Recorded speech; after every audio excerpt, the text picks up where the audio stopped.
تو سب سے پہلے جو پیری مریدی ہے یہ آپ نے کیوں کیا؟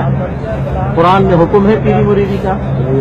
ایک منٹ، میں سکھانا چاہتا ہوں آپ کو، قرآن میں حکم ہے پیری مریدی کا، رسول اللہ صلی اللہ علیہ وسلم نے تعلیم دی پیری مریدی کی، صحابہ کرام نے پیری مریدی کیا، امام ابو حنیفہ، امام شافعی، امام مالک، امام احمد بن حنبل رحمۃ اللہ علیہ اجمعین نے پیری مریدی کیا، امام بخاری، امام مسلم رحمۃ اللہ علیہ اجمعین نے پیری مریدی کیا۔ کیوں کر رہے ہیں آپ؟ کس راستے پہ جا رہے ہیں آپ؟ اگر ان لوگوں نے کیا تو آپ جو کر رہے ہیں صحیح، اگر ان لوگوں نے نہیں کیا آپ کر رہے تو غلط ہے میرے بھائی، غلط کام نہیں کرو۔ یہ جو تم بیعت پیری مریدی کرتے ہو اس کا تو کوئی تصور اسلام میں نہیں۔ حضور نے تو ہمیشہ جہاد جو بیعت جو لی ہے وہ قتال کے لیے، اسلام کے لیے ہے۔ میں نے کہا میں تمہیں حدیثوں سے بتاتا ہوں، حضور کے ہاتھ پر محبت پر بیعت کی گئی۔ صحابہ کہتے ہیں میں نے حضور کے ہاتھ پر بیعت کی، محبت کی کہ آپ سے پیار کرتا رہوں گا۔ ایک صحابی کہتے ہیں میں نے حضور کے ہاتھ پر بیعت کی کہ شریعت کے جتنے حکم ہیں اس پر عمل کرتا رہوں گا۔ ایک صحابی کہتے ہیں میں نے اس پر بیعت کی کہ جو شریعت جس بات کو پسند نہیں کرتی میں اس سے دور رہوں گا۔ صرف اسلام قبول کرنے کی بیعت ہی نہیں ہوئی یہ بھی ہوئی۔ صرف حضور کے ہاتھ میں ہاتھ دے کر قتال فی سبیل اللہ کے لیے صرف بیعت نہیں ہوئی، صحابہ کے آپس میں اتفاق کو ظاہر کرنے کے لیے بھی بیعت ہوئی، حضور سے پیار کو تازہ کرنے کے لیے بھی بیعت ہوئی، نیکیوں پر قائم رہنے کے عہد اور وعدے کی بھی بیعت ہوئی، گناہوں سے بچنے کی اس پر عہد کی بیعت ہوئی۔ تو آج شیخ کے ہاتھ پر بیعت میں کیا کلمات ہوتے ہیں؟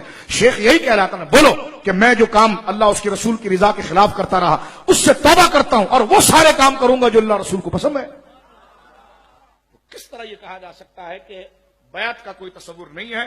اس لیے کہ جس طرح علماء اپنے مدارس میں رہ کر، میرے دوستو، حضور سید عالم صلی اللہ علیہ وسلم کے علم کی وہ حیثیت جو اعمال و ظاہر کی تھی اس میں حضور کے نائب ہیں، اسی طرح ائمہ تصوف، غوث اعظم جیسی شخصیت، داتا صاحب جیسی شخصیت، خواجہ غریب النواز جیسی شخصیت، باؤ الحق نقشبند جیسی شخصیت، رضوان اللہ اجمعین، اولیاء کی شخصیت، یہ حضور کے علم کی دوسری حیثیت کے وارث ہے۔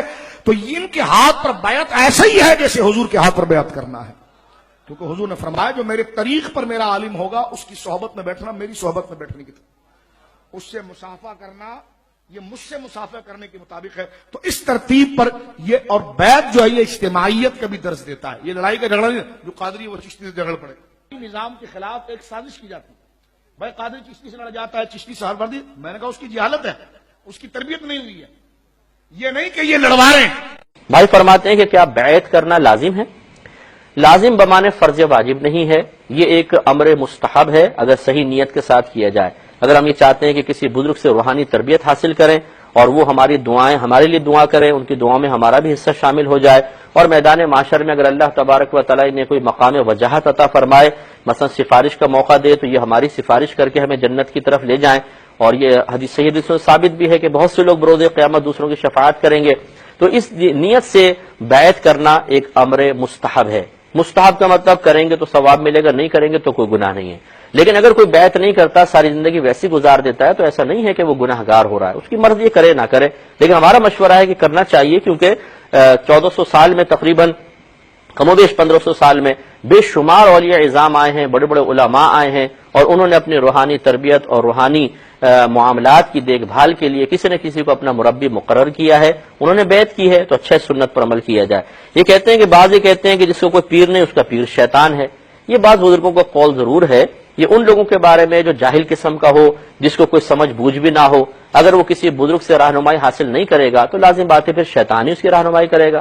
یہ ہر شخص کے بارے میں نہیں ہے، جو اچھا عالم ہے، مفتی ہے، اگر وہ کسی کی بیعت نہیں کرتا ہے تو اس کی رہنمائی کے لیے تو قرآن و حدیث بہترین چیزیں ہیں، تو وہ اس سے رہنمائی حاصل کرے گا۔ اب ایسے عالم کے بارے میں بھی کہا جائے کہ تم بیعت کرو، بیعت نہیں کرو گے تمہارا پیر شیطان ہوگا، اور کس سے بیعت کرو؟ اس سے بیعت کرو جو علم میں اس سے کہیں زیادہ کم ہے۔